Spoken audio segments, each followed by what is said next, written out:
Hello students, welcome to the Pole Science of class 9, and today we will proceed understanding about the system of elections in our country, India.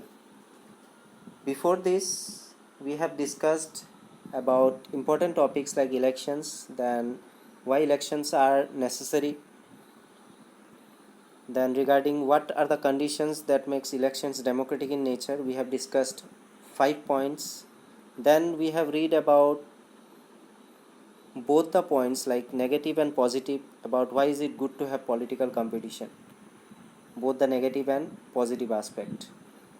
So today we will proceed understanding about the system of elections that is prevalent in our country. So let us proceed then. So Lok Sabha and Vidhan Sabha assembly elections are held after every 5 years. That means Lok Sabha is directly related to the electing of member of parliament. That means 543 members are elected from all over the country to the Lok Sabha. And other than that, state assembly elections are also there, which are known as Vidhan Sabha assembly elections, which is related to the electing of member of legislative assembly, the MLAs. And both these elections, which involves direct voting of the people, are held after every 5 years. Remember this tenure. After every 5 years, maybe the Lok Sabha, may it be the Vidhan Sabha elections. These are held after every 5 years. That means it is held at regular intervals. After 5 years, the term of all elected representatives comes to an end. That means after every 5 years, the tenure of all the elected representatives, that means whoever the leaders we have chosen, their tenure comes to an end. That's why these leaders whom we choose are known as temporary elected leaders. That means they are not there for permanent year. They are there only for that fixed tenure of 5 years. After that, again their tenure will come to an end and again fresh elections will be held. So the Lok Sabha or Vidhan Sabha stands dissolved. So at that time, suppose from 2016 to 2021 is the tenure where the elections will not be held. That means in the year 2016, the Vidhan Sabha elections were held in Assam. Again in the year 2021, that means next year again the state assembly elections will be held. So when elections date are announced, so you assume that between that 15 to 20 days are there where the present ministers will be, their tenure will come to an end, and during that tenure of 15 to 20 days when there will be election process going on, at that time all these positions will remain dissolved. That means no one will be given the charge of any portfolios. So during that particular time, until the elections and election results are declared and until the new government comes to that position, till then all their activities will remain dissolved. Elections are held in all constituencies at the same time, either on the same day or within a few days. This is called general elections. So one more important thing regarding elections, when we can say that elections as general elections, that when we can say election as general elections, when all the constituency will carry on with their election process, and that election process will be carried on uniformly in all the constituency of a country. Suppose in a country like India, if there are 1,000 constituency, that 1,000 constituency will be the place where elections will be held in a uniform way. Clear? So when that is conducted in a uniform way in all the 1,000 constituency, for example, so that kind of election can be termed as or called as general election. Clear? Sometimes elections is held only for one constituency to fill the vacancy caused by death or resignation of a member. This is called by-elections. So we have got the concept of general elections. What do you mean by general election? That means suppose in a state of Assam, if there are 400 constituencies overall, and if 400 constituencies are holding elections in the same time, maybe in some suppose in Upper Assam the election is held in the first week, and in the Lower Assam the election is held in the second week, but that is in a uniform way only. Clear?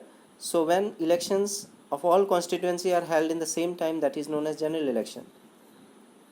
And what do you mean by by-election?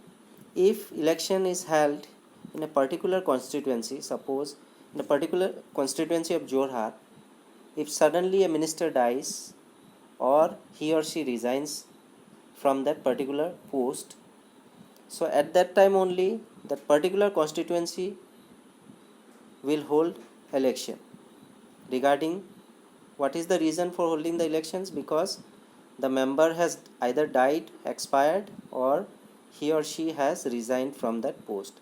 Only at that particular moment that election will be held, but in that particular constituency only.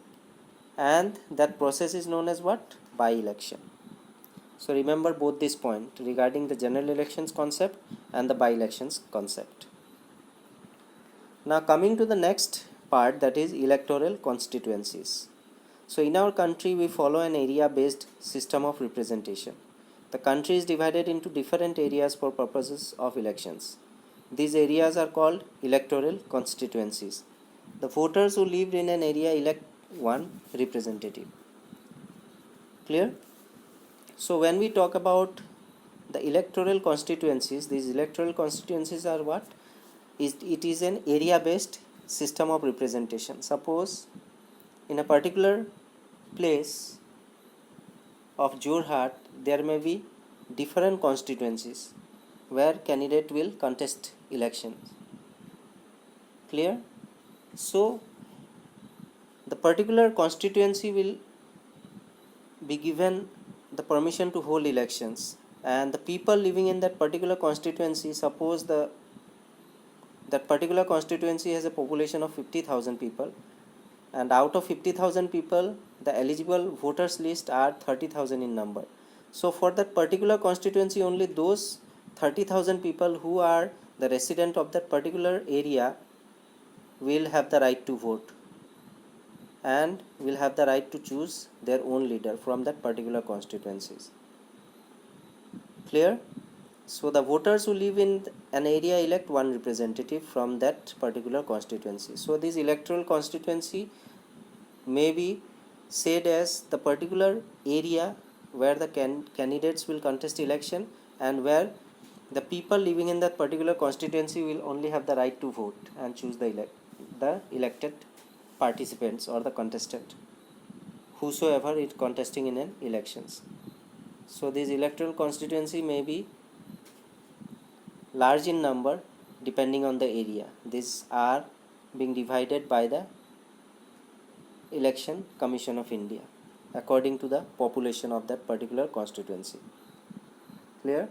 So with this I will wind up today's topic related to the system of elections, where we have read that both the Lok Sabha and Vidhan Sabha elections are held after a regular interval of 5 years, and after 5 years the elected representative have to leave their seat, and during the process of elections and counting of votes, that position remains vacant. After that the new governments form the government, only then they are being given the portfolio. And we have also read about the concept of general elections, where elections are held in a uniform way in all the constituencies all over the country, that is known as general elections. And regarding the by-election, the elections which is held in a particular one constituency where the position is being vacant either by the reason of death of that particular contestant or due to the resignation of that particular member. So when this type of elections is held only for one constitution, that is known as by-elections. And after that we have read about the electoral constituencies, which are divided according to the population, and the people living over that particular constituency are given the right to vote and to choose the candidate of their choice. Clear? So please make a note down of all these important points in your copy. With this I will wind up today's topic. Thank you.